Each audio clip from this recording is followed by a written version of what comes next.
At my ex-wife's wedding reception, I attended not out of joy but out of respect. We had ended things amicably a year ago, and she was marrying someone she'd met months after our divorce. I had moved on, or at least that's what I told myself. But showing up in front of all our mutual friends, most of whom had taken sides when we split, was harder than I thought. The venue was beautiful, filled with laughter, music, and celebration. People clinked glasses, danced freely, and smiled for the cameras. I sat at the edge of it all, quietly sipping from my glass, unsure if my presence was a brave decision or a foolish one. I noticed a few people glance my way, whispering behind napkins and giving tight-lipped smiles. 3 of my old friends, guys, I used to hang out with during our marriage, walked over to my table. I greeted them warmly, hoping to at least reconnect as friends. But instead of casual chat, they began teasing.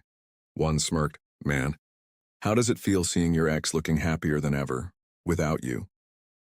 Another added, "Maybe you were just a warm-up act for the real guy." I forced a smile, trying not to let their words get to me. They laughed louder than necessary, drawing attention. A few guests turned to see what was happening. I could feel my face burn, but I stayed silent. The third friend leaned in and said with mock sincerity, "Don't worry, man. Some guys are meant to be practice husbands." That one stung.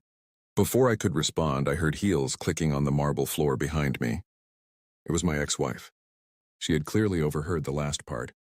Her expression was unreadable, and she looked from me to the 3 men standing around my table.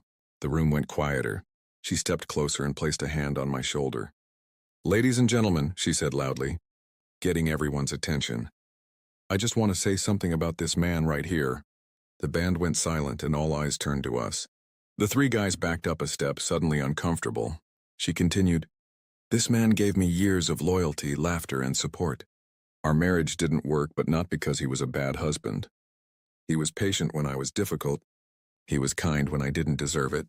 And more than that, he taught me what love really means.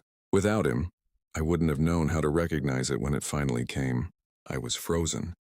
Her words were unexpected, sincere, and raw. People nodded, and I saw expressions soften around the room. Even the groom gave a small, respectful nod from across the hall. The 3 friends looked like they wanted to disappear into the floor. She smiled gently at me, her voice quieter now. "You didn't lose me. You helped me grow. And for that, I will always be grateful." Then she gave me a quick hug and walked back to her husband, leaving a stunned silence behind her. No one mocked me after that. In fact, a few people came up to shake my hand and talk. Some apologized for how they'd acted during the divorce. I realized then that respect doesn't always come when you demand it. It sometimes shows up in the most unexpected ways. The rest of the night felt different. I didn't feel small anymore. I felt seen. And as I left the reception, I wasn't weighed down by bitterness. I felt free. Her words had done something powerful. They reminded me of my worth. And that maybe, just maybe, better things were still ahead for me. That night I didn't cry. I didn't sulk. I walked into the quiet evening with my head held high, knowing that even though our story ended, I hadn't been the villain, and in her eyes I never really was.